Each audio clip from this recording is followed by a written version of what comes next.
Hello you lovely people, how we doing? Andy Plays Golf. I am out at a very empty Langlands Golf Club tonight, just to show you this wee wedge. If you follow me on Instagram, I think I've mentioned it in a couple of videos. The wedges I've currently got are the Rife Spin Groove. They're not very spinny, not spinny at all. I like them, they feel good, they do the job. I don't normally hit full wedges, so they're okay. I need a wee bit more. So I went into American Golf and I didn't have a lot to spend. I'm a student, I'm not monetised. By the way, get subscribed because I need monetised. So ideally looking for a putter, and I saw this guy. The Benross REV, satin black, face milled, slightly vokey looking, which we'll talk about in a wee minute. 54 degree, 10 degree bounce. It's got a lambkin grip. It's got a KBS wedge shaft thingy. Go do some testing. Before we do that, I need to talk some specs. While we're talking about the specs, I'll put some lovely images in front of the camera and you guys can have a wee swatch and feast your eyes on how it looks. So this is cast from 304 stainless steel, if that means anything to you. It's got a kind of soft feel. It's meant to be for short game feedback.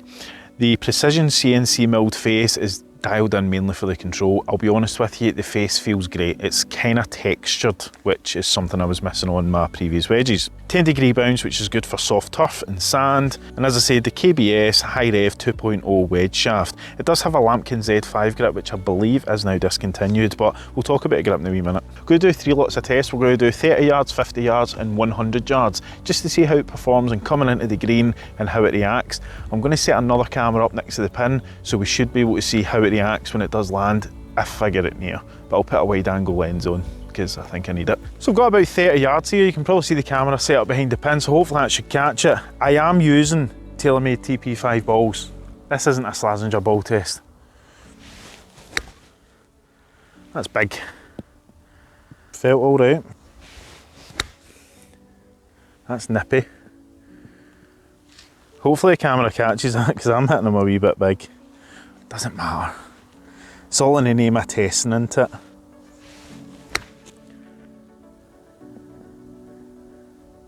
That's really quite nice. I've genuinely never had that much spin on shots. Okay, so I'm not going to talk about how it felt and how it performed now. We'll do that at the end. But what I will say is it does come out the face a lot hotter than what I'm used to. And I think that's probably to do with the grooves and how the face is.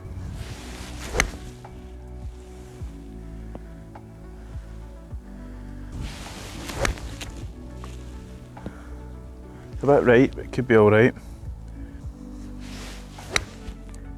Yeah, that is right on it. That's amazing, it really is. So much spin. So going up and repairing some of those pitch marks was quite interesting. It's only 2 or 3 foot rollout, which is unbelievable. I've genuinely never had that before. So one thing I will say, the 30 yard and 50 yard shot is not where I would use a 54 degree or a 58 degree, anything like that. I'd be using a gap wedge, getting it on the green and letting it roll out, but this is where I would be using it. I'd be using it round about this kind of 100 yard shot before I would bring out my gap wedge. This is probably where the money is going to be spent on it.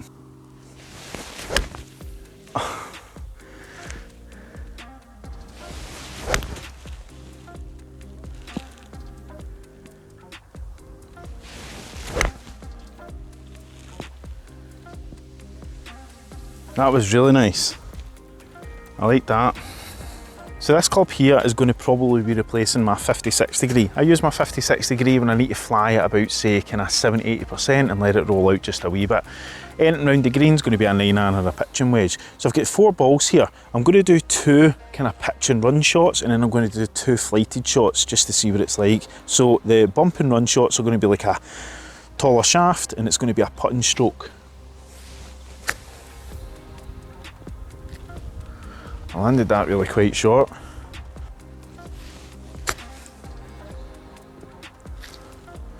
Okay, so I'm not hitting those ones great. Let's see how the flighted ones go.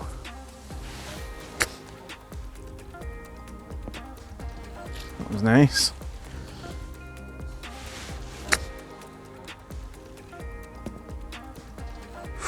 That nearly went in. Okay, not bad. So my 56 degree club that this will be replacing is my bunker club. Not that I really need a club. I actually need more of a shovel, to be honest. I am mince in bunkers, but we're going to try. I've set the camera up behind the pin for absolutely no reason, other than the fact it's probably going to get smashed when I thin one of these off it. So let's see how we go on. it's out. The only reason I'm doing this is I just want to see how the club feels going through the sand and just to see how it affects the black finish.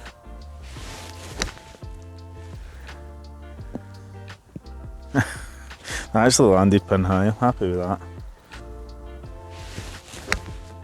There we go, there's a thin. Doesn't matter what club you use, thin it out the bunker, it's still going to go.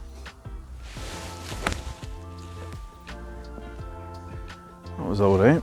Okay, the only reason I wanted to do that is just to see how it's holding up. It gets scuffed quite badly at the bottom and the face has got some markings. Don't get me wrong, I've probably hit what, 20-30 shots in total with this club, so I would expect a bit of marking. I've never played with black clubs, so I'll be interested to see what happens over time. So far, I'm liking this, I really am liking this. There is going to be a video coming out where I put this up against a Vokey SM6 because I want to see if buying a used Vokey is going to be better than going out and spending roughly the same amount of money on this guy. So this club will be going in my bag. I think it's definitely a much better choice than the REV wedges that I've currently got at the moment. I'm quite impressed with the spin that I was getting out of it. I'm certainly impressed with the feel that I was getting off the ball. One thing I will say is it definitely feels quite a bit lighter than the REV wedges that I've got at the moment. I don't know if that's maybe just because I need to get used to them, I wasn't hitting them right, but on those full shots, if you are looking at wedges, you're going to hear Vokey quite a lot. You're going to hear Cleveland, you're going to hear all these names. They're fine, but they're a lot of money, really a lot of money, and if you really don't know how to strike your wedges, it's going to be no benefit to you whatsoever. As I said, when I first started, I went out and got myself the REV wedges because it didn't matter if I was going to chop them up, if I was going to cause damage in them from playing them in the sand, whatever it may be.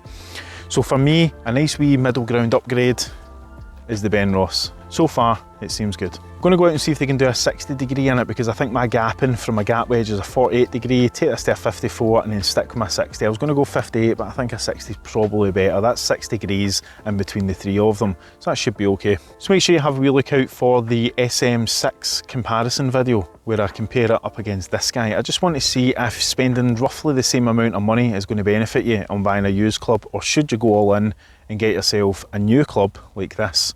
I think that should be good. Okay, we'll leave it there. Behave yourselves, take it easy. We'll see you in the next one.